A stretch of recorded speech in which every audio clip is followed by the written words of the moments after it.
जल अक्षत द्रव्य जादाय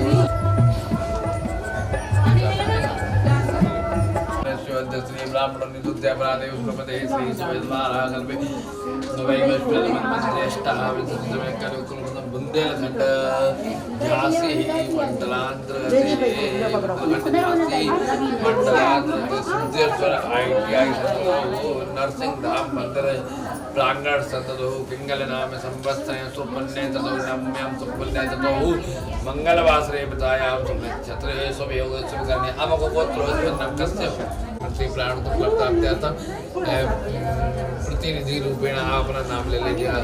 230 स्मृति प्राण तो फल प्राप्त्यर्थम राज भाई चोर भाई शत्रु भाई अग्नि भाई जल भाई नाना मातना आदि भाई जन्म कुंडल्य वर्ष कुंडल्य पूर्ण राज संचार सब आयस्त लक्ष्मी प्राप्त काम मनोकामना संचन सर्व बाधा निवारणार्थम श्री मद भागवत कलश यात्रा ब्राह्मण पूजनम व्यास पूजनम मंदिर पूजनम विप्र ब्राह्मण देवता पूजनम संकल्पम च हम शुभांगी थाली ओम जजाग्रतो दूर मदे तिरवादे दूरांग दो दिखा दो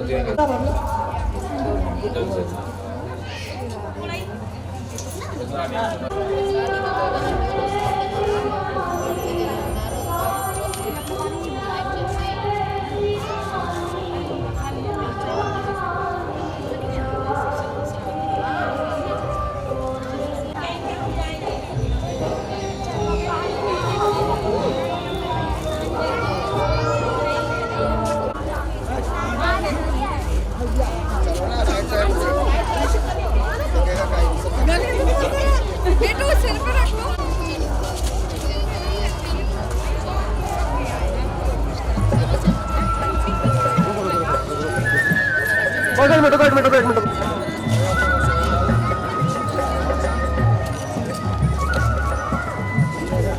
अकेले नहीं इधर आओ फोटो ले रहे आपको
हाँ जी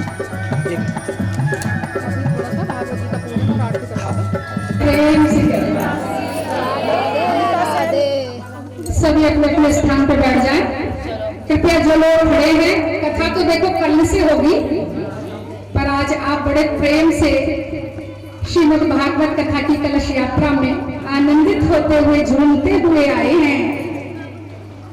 तो मैं आज चाहूंगी कि भागवत कथा सुनने के क्या नियम हैं, थोड़ी सी उन पे चर्चा करें। क्योंकि कल से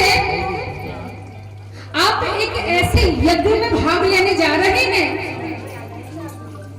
जिस यज्ञ के बारे में कहा जाता है कि 7 दिन के अंदर मानव को मुक्ति प्रदान करा सकता है। ये 7 दिन के अंदर मुक्ति प्रदान नहीं कराता, किसी मनुष्य को देवता बना सकता है, किसी मनुष्य को संत बना सकता है और भगवान के श्री चरणों में मिला सकता है। तो 7 दिन तक मैया नियम तो बहुत हैं, जैसे कि बड़े ध्यान से सुने। पहली बात तो ये, भगवान मैया को ये बात ना कहे, ये बात छूट गई तो देखो दोष लगेगा। तो सभी लोग ये मान लें कि भगवान केवल नीतू जी के यहां नहीं आए, भगवान इस कॉलोनी में आए हैं, इस झांसी में आए हैं, भगवान हम सबके घर में आए हैं, भगवान हम सबके दिल में आए हैं। तो ये भगवत कथा, श्रीमद् भागवत कथा किसी एक के घर का आयोजन नहीं, ये हमारे सबका वो सौभाग्य की जागृति है। किसी जन्म के आज पुण्य उदय हो गए। दूसरी बात, भागवत सुनने के नियम में हो सके तो कहा जाता है कि फलाहार रख के भोजन ना करके हल्का सुपाच्य भोजन लेके फलाहार का कथा सुने। किसी की सामर्थ्य इतनी भी ना हो तो 2 टाइम में से एक टाइम फलाहार ले और एक टाइम भोजन कर ले। अगर उतना भी नहीं है तो हल्का भोजन करें और मैया ब्रह्मचर्य का पालन करें। और इसमें सबसे जरूरी जो नियम है, बड़े ध्यान देकर सुनना। वैसे तो ये नियम 7 दिन के लिए नहीं, पूरे जीवन भर के लिए है, लेकिन 7 दिन के लिए तो बहुत अनिवार्य है। क्यों अनिवार्य है? क्योंकि आपकी सारी कथा सुनने का फल, यदि अब मैं जो बात बताने जा रही हूँ उसका पालन नहीं किया तो पूरा फल चला जाएगा। और वह क्या है कि मैया 7 दिन तक ना तो किसी की निंदा करनी है और ना ही किसी की निंदा सुननी है। पर पहले जरा ये जान लो, निंदा किसे कहते हैं? किसी के पीठ पीछे दोषों को बताने को ही निंदा कहते हैं। किसी की कमी का बखान अगर आप उसके मुंह पे करोगे तो कोई पाप नहीं लगेगा, आपको बिल्कुल नहीं लगेगा। या उसके किसी गुरुजन को या माता पिता को बताने से भी पाप नहीं लगेगा। हमारा बच्चा कोई गलती करे और आप आके हमें बताओ तो ये कोई पाप की बात नहीं है। क्यों? क्योंकि वहां आपकी जो दृष्टि है उस बालक का अपमान करने की नहीं है, खिल्ली उड़ाने की नहीं है, वहां आपका जो भाव है उस बालक में सुधार लाने का, तब भी पाप नहीं लगेगा। इसके अलावा यदि किसी के दोषों का पीठ के पीछे बखान किया जाता है तो मैया घोर पाप लगेगा और इससे भागवत कथा का फल जाता है। इसके अलावा चाहे कथा की मुख्य यजमान हमारी नीतू जी या कोई और हो, मैं जनरल बात बता रही हूँ, मैया हमेशा के लिए भागवत कथा का सृजन क्यों हुआ? कल आप महात्म सुनोगे, उसमें तो बताया ही जाएगा। भागवत कथा का सृजन इसलिए हुआ है मैया कि ये जो हमारा मैं है, ये मैं हूं, ये मेरा है, मेरा बेटा, मेरा कार्य, मेरा कारज, मेरा सब कुछ, ये मैं और मेरे का भाव इसका नाश हो जाए और मन में एक ही बात समझ में आ जाए कि प्रभु जो कुछ है सिर्फ आप हैं और आपके सिवा दूसरा कोई तत्व नहीं। कथा कहने वाले भी भगवान हैं और कथा सुनने वाले भी मैया भगवान ही हैं। यहाँ दूसरा कोई तत्व नहीं है। और प्रेम के साथ में, क्योंकि दूसरी बात और एक